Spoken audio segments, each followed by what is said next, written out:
Welcome back. Police are investigating another accident involving a police officer that occurred this morning in the area of Sumner Street, Nassau Village, shortly after 9 a.m. Police say the officer was riding north on Sumner Street on a police motorcycle when a red Nissan Note driven by an adult male reversed out of a yard on the western side of the street and collided with the police motorcycle. The officer suffered serious injuries and was rushed to hospital by an ambulance, where at present he is listed in stable condition. Police are currently trying to track down the driver of the vehicle who fled the scene, leaving his vehicle at the scene. Police investigations into that matter continue. Earlier this week, the Bahamas Hotel Catering and Allied Workers Union announced that they will conduct industrial action with members voicing their concerns and disappointment following the breakdown of negotiations between the union and the Bahamas Hotel and Restaurateurs Employers Association. Stephanie St. Fleur, a veteran union shop steward of 25 years and a human rights activist, voiced her thoughts on the latest breakdown of the negotiations.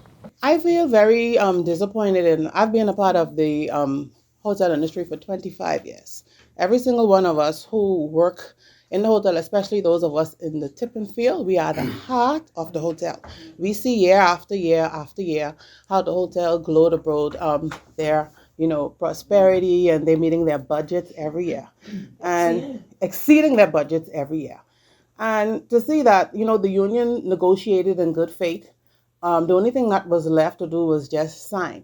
I understand, because if you let them gravitate at one thing, as you can see, they're coming with something else. And then if we give the 8% up, then they're probably going to come with something else. And then when you give that something else up, you're going to come with something else, because what they're holding over the staff is this back pay. So this little change that they want to give the staff, they thinking, well, okay, you know what? They're desperate. They want this money. So whatever it is we come to our executive with, they're going to say, okay, give it up because we just want to get this money. But no, it isn't about the money. You understand me? Samantha Strawn took time out from her 44 days off vacation earned from working every day last year to attend her union's press conference at Workers' House this week. As well as being a mother, Ms. Strawn worked double shifts from 7 a.m. to 11 p.m. as a room attendant and shop steward for Atlantis' Royal Towers. Yet, she does not feel as if she is appreciated for her sacrifices. I have a young baby. She is 2. If I take time away for my daughter to be in a hotel, serving their guests, making sure their guest is happy, making sure everything goes good for the guests happy, they paying this money. We meet our quota 2 million times. Every time we meet the quota, we go in a room, they tell us we meet the quota, okay? But if we making sure, the housekeeper, sometimes we clean 13 to 30 rooms a day. We making sure the guests get in and guests out. And before 3 o'clock. Why is it that they say, okay, we could give you a list and then take it back? They're giving us promises and we're looking for it. And we's the fool to really believe it.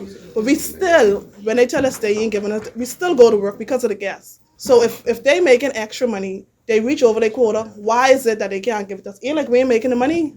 And that's only ours. So we just want our money, like JV worker, that's our money, we need it now. That's simple.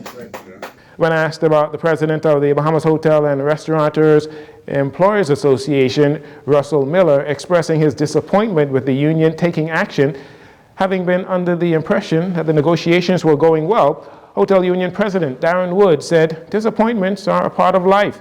He said they have been at the same point of negotiations for a long period and thought that the issue of wages was agreed upon, but at Tuesday's meeting, when new proposals were introduced, the union flat out disagreed with those. The Ministry of Labor and Public Service hosted a conclave this week where senior managers and supervisory level employees mapped the way forward for the year. Minister of Labor and Public Service Pia Glover-Roll says she believes it is important to set employees up for victory. So this is our second conclave. Our first conclave, we would have rolled out our 10-point agenda for a reimagination and a transformation of the public service.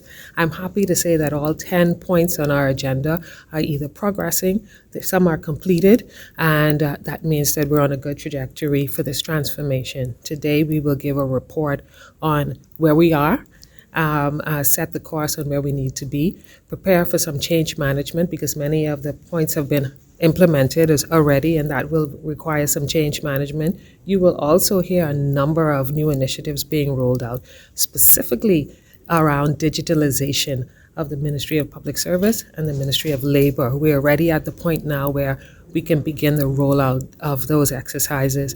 This is positively affecting our public service. Minister Glover Roll went on to underline the importance of efficiency, especially as it concerns the ongoing backlog that her ministry is dealing with.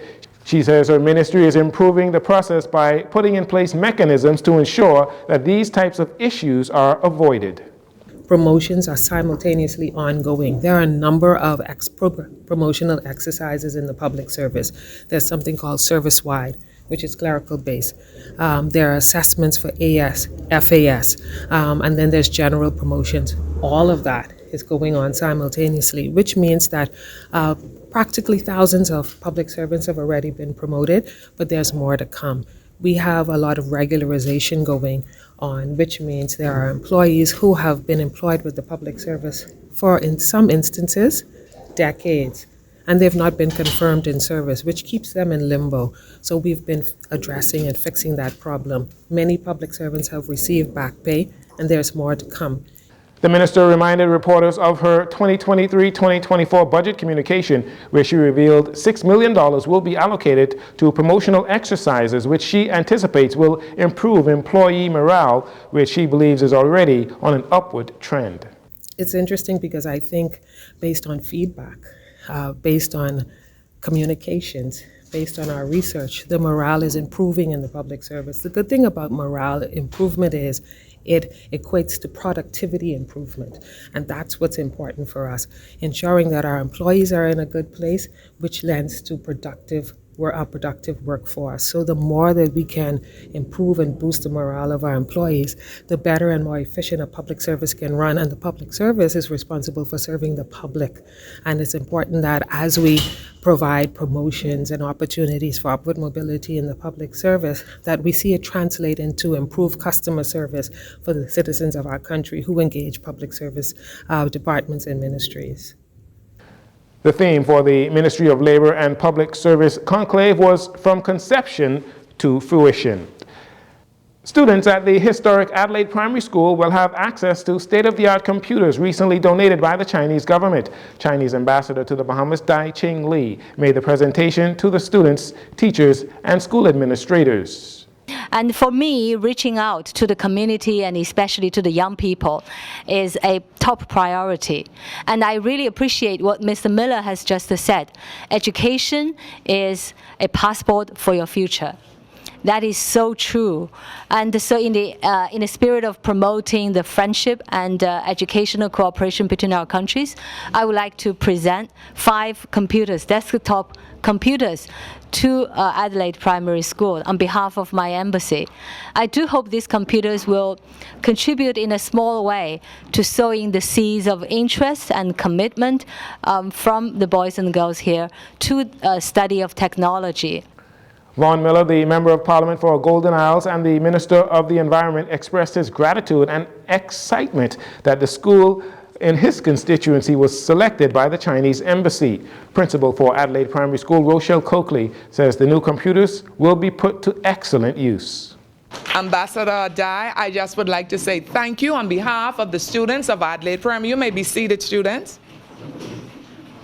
These computers will be used to further their education, and we are very thankful to you for your country's donation to our school. It is greatly appreciated, and we look forward to a partnership. This is just the beginning. Is this the beginning, Adelaide Primary?